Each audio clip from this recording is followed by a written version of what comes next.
الحشيش ده بتاعوا الاكس دي هتعمل في جسمهم في البذره بتاعتهم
مفيش اي اكس نازله مش دي حاله ثانيه. الحاله الثالثه العيان كان ايه يا جماعه؟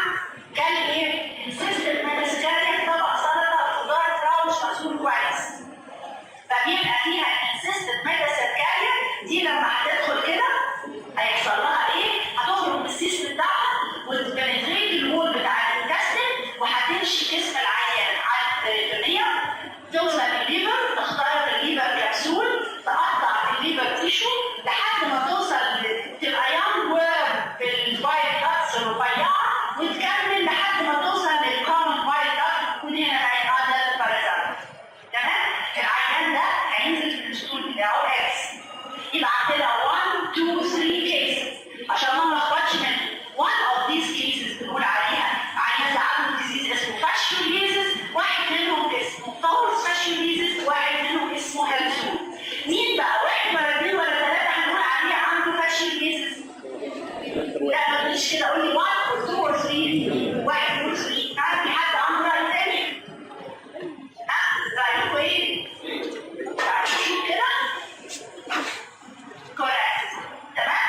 طيب فورس فاشيوليزيس 1 ولا 2؟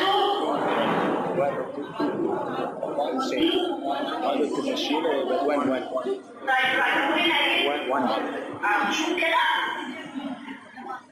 تمام.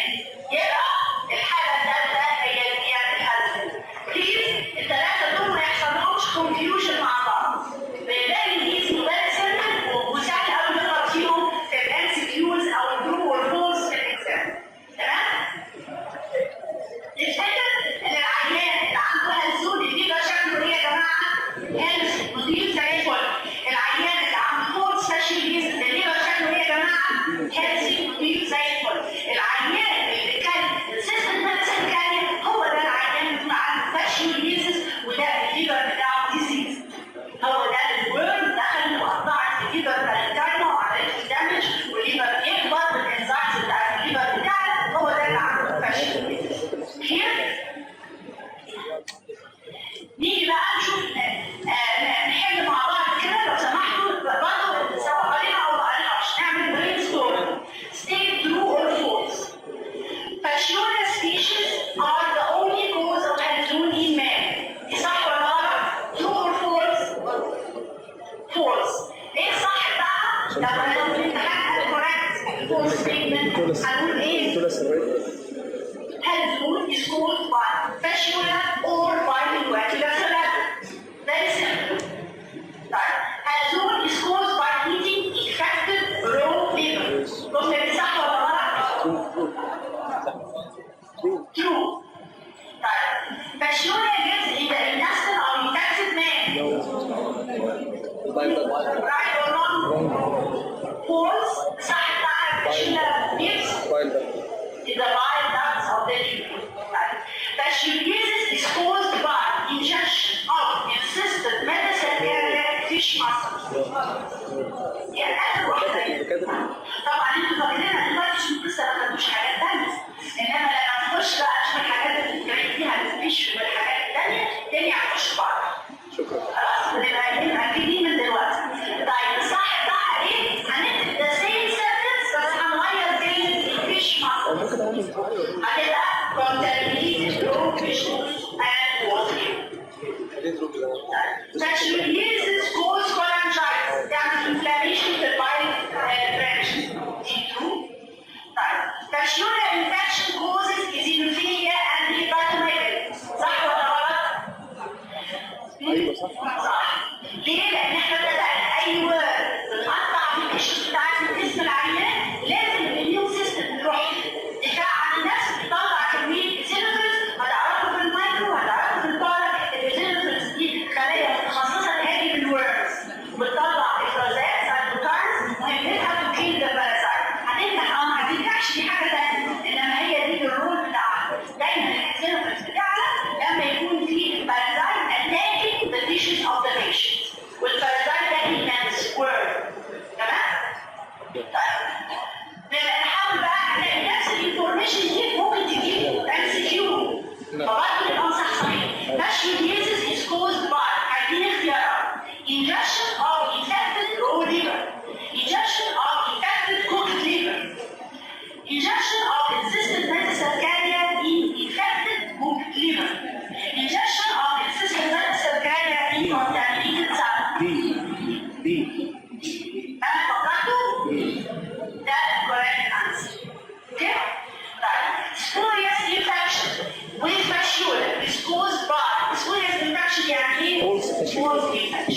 يعني اسم سي في حد يقول انا معلوم سي ببلاش. Abscesses may occur in the liver of fasciola infected patients due to على فكرة الحاجات دي في الباثوجينيز بس مش هقول لك اكتب لي الباثوجينيز بتاع الفاشيولا ونص لا true or false او MCQs او deep reason زي ما هنشوف تمام؟ يبقى الابسسز may occur in the liver of fasciola infected patients due to a effect of urine secreted by other fluids ولا migration of immature fluids in liver tissue ولا existence of other fluids in bile ducts of the liver ولا fasciola extract in liver pericardium. دي هو بيقول دي رايكم ايه؟ حد يقدر يتكلم محمد عشان خلاص؟ آخر حاجة بقى عشان نجي نقول حاجة بسرعة. give reason ممكن يجيلي give reason على الفاشيولا يقول لي ايه؟ The invalidity أنا كتبت له translation the invalidity of stool analysis to detect in suspected cases of fasciitis. يعني الطريقة دي إن أنا أشخص العيان اللي أنا شايف إنه عنده فاشيولا بإن أشخص الإكس والستول دي طريقة غير صالحة invalid. لانها تخرج بعد 3-4 شهور وبالتالي دي بتبقى أجيب بس يعني أفكر وبعدين نتقاسم. في 3 أسباب وهتلاقي كل نقطة عليها امتحان نمرة. لو كتبت 2 ما أقولش أنا خلاص محفظ لازم 3 أسباب. أول حاجة فكرت بيها إن الفاشيولا اللي قلنا بشكل الكورتكس بتاعتها إن واحدة فيها المين والديمنشن للكورتكس. الجلد الكورتكس إسلام بحيث إنها بتدي سيلفر والعيان الشيك والإنزيم بتاع الليفر بتاعها وهي لسه ما بقتش طلعت. اللي بنسميها الفترة دي بتريد بيتن فيل بتاخد 3-4 شهور. خلاص دي أول مشكلة.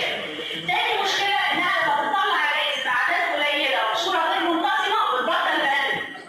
يبقى في الكرونيك فيز مش هلاقي الإكس. تالت حاجة بقى إن أنا ممكن أفحص الستول بتاع أي شخص عادي وألاقي الإكس موجودة في الستول وهو ما عندوش فاشيولا اللي هي إيه؟ سبورياس انفكشن. تمام؟ اللي قلنا نقول له يوقف أكل كبدة لمدة أسبوع ونعيد الناس الستول أناليسيس تلاقي الإكس اختفى. يبقى دي 3 مشاكل بتخليني ما أقدرش أعتمد على الستول